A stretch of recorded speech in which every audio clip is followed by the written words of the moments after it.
Welcome back to the News at 10 on Channels Television. Let's switch to our Abuja studios where Ibrahim Adre is standing by for more news on the News at 10. Hello, Gimba. Yes, a couple of stories from Abuja. One of them a bit of a shocking revelation that a former permanent secretary has in his possession 40 brand new SUVs and other vehicles. Although the name of the permanent secretary was not mentioned, but the Minister of Information and Culture, Alhaji Lai Mohammed, reveals this is part of the outcome of President Muhammadu Buhari's anti-corruption war. Mr. Mohammed says the anti-corruption war of the president has proven effective and is not only concerned on prosecuting culprits, but preventive measures will be taken to make corruption unattractive. The federal government, through the Code of Conduct Bureau, is to commence a trial run of electronic asset declaration to facilitate compliance and also to search and retrieve data on the assets of public officers in 2017. Now, Nigeria's annual appropriation for the health sector has continued to fluctuate between 5.4% and 4.6% of the total budget for the country. Some experts have attributed the nation's weak healthcare system to the poor financing provisions by the government. They are proposing an increased national budget for health, an efficient health insurance scheme as alternative to improving the nation's healthcare delivery system. As the heads of state of the ECOWAS region, the federal government's budget for health since 2011 has remained less than the 15% of the nation's annual budget as recommended by African leaders at the Abuja Declaration some 15 years ago. Only 5.4% of the nation's budget was allocated for the sector in 2011. Since then, allocations for the sector have continued to dwindle.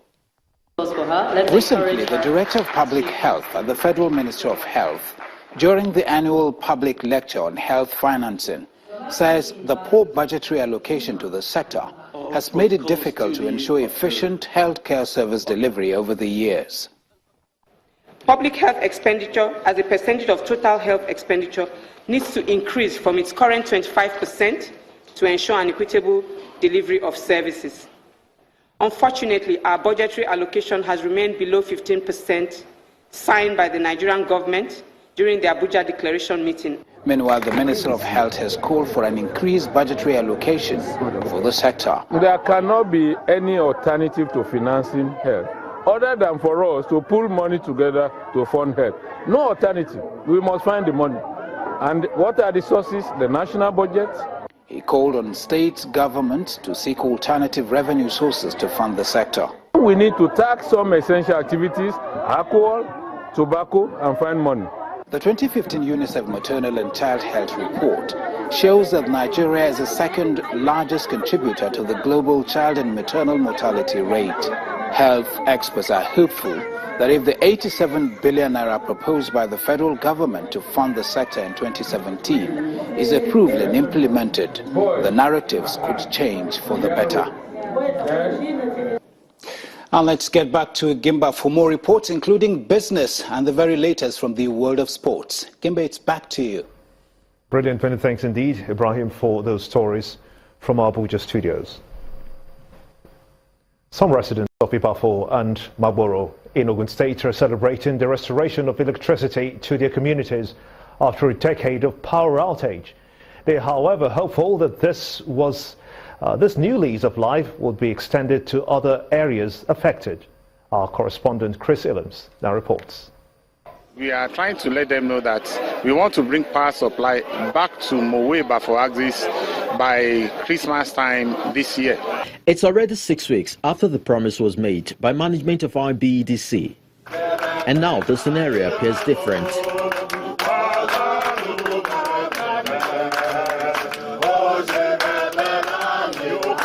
After several years of unfulfilled promises and total blackout, these Ibafo residents celebrate what they view as light at the end of the tunnel.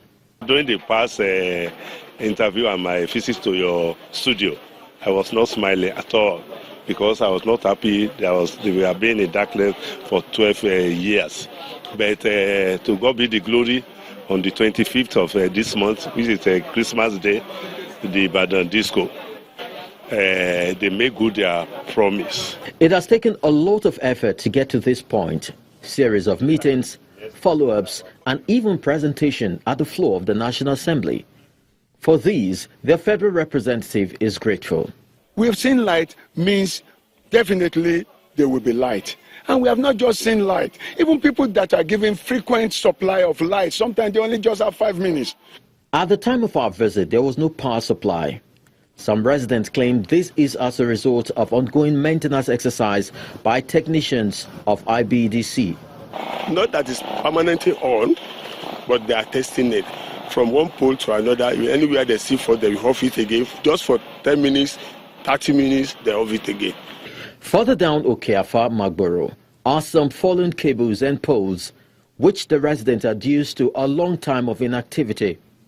They are, however, grateful Channels TV kept tabs on development. I want to sincerely appreciate Channels Television for this community project they have brought, allowing community to air their views and their problems. I can remember sometime you came around because of our light, and this time you're coming again. Kudos to Channel. As IBEDC works towards actualizing its promises to the people of these communities, focus on completing the Kobakbe and Okearu power lines would no doubt guarantee these residents steady power supply, which should impact the communities in no small measure. Chris Ellems, Channels Television News. It's time for business news on the news at 10 with Millicent Morka.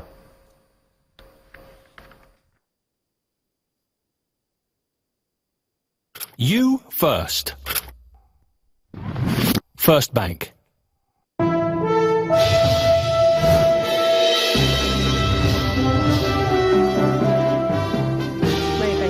Welcome to Business News.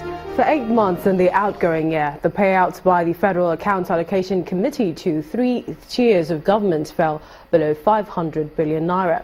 Now, an investment note issued by FBN Quest calls it an important health indicator for the federal government that has carried a total of 4 relief programs for states in the past 1 year. The FBN Quest report says aggregate payouts to all tiers of government have declined for 5 straight months to 387 billion naira this month. In 2016 alone, the Buhari administration gave loans to state governments to ease pressures of salaries, pension arrears, and boost household expenditure. The Ogun State Governor Ibikunle Amosun has signed the 2017 budget of 221 billion naira into law. Tagged Budget of Repositioning, the governor promised to implement the contents of the budget to the fullest, despite the current financial challenges in the country. Let me use this opportunity to assure the good people of Ogun State that, yes, we will implement this budget to the letter. Yes, we may have challenges, but that challenges will not be such that it will probably prevent us from achieving almost maybe 100% of what is here. We will strive as much as we could to ensure that that is achieved. The Nigerian Postal Service has submitted a new bill for the amendment of the Stamp Duty Act 2004 to the National Assembly. The bill aims to modify certain areas in the Act and legalize all collections through commercial banks from January this year. NIPO says the amendment follows the ruling of a Lagos Appeal Court nullifying stamp duty on electronic transfers. Commercial banks had commenced a deduction of 50 naira on electronic transfers following a CBN directive that was issued in January. And as financial markets continue the countdown to the last 24 hours for 2016, the local stock market rose further at the close of Thursday's trading session. Let's join Harriet Agmay for details.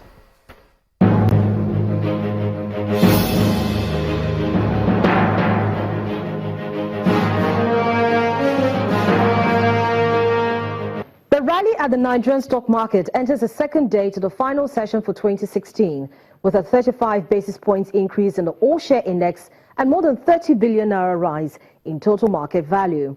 Now, Thursday's positive close goes in line with traders and analysts' expectations of a bullish close for the year. Volume traded was slightly lower in contrast to Wednesday's session, as a total of 117.4 million shares worth 877.63 million naira changed hands in 2,392 deals. From that turnover, FCMB, Zenith Bank, and FBN Holdings were the top 3 most actively patronized stocks. In price performance, Nigerian Aviation Handling Company, Law Union, and ICO Insurance led 21 other advances, while Forte Oil, Unity Bank, and Champion Breweries led 17 losers. That's the stock market report. I'm Harriet Agbinyi.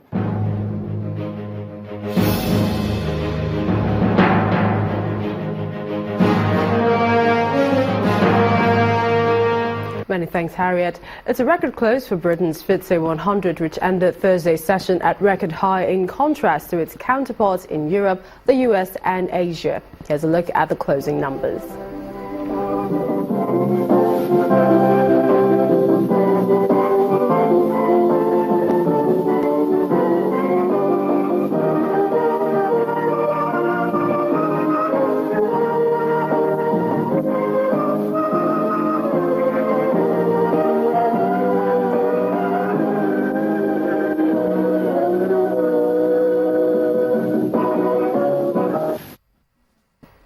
And that's it on Business News Tonight. I'm Millicent Walker. It's back to Gimba for the rest of the news.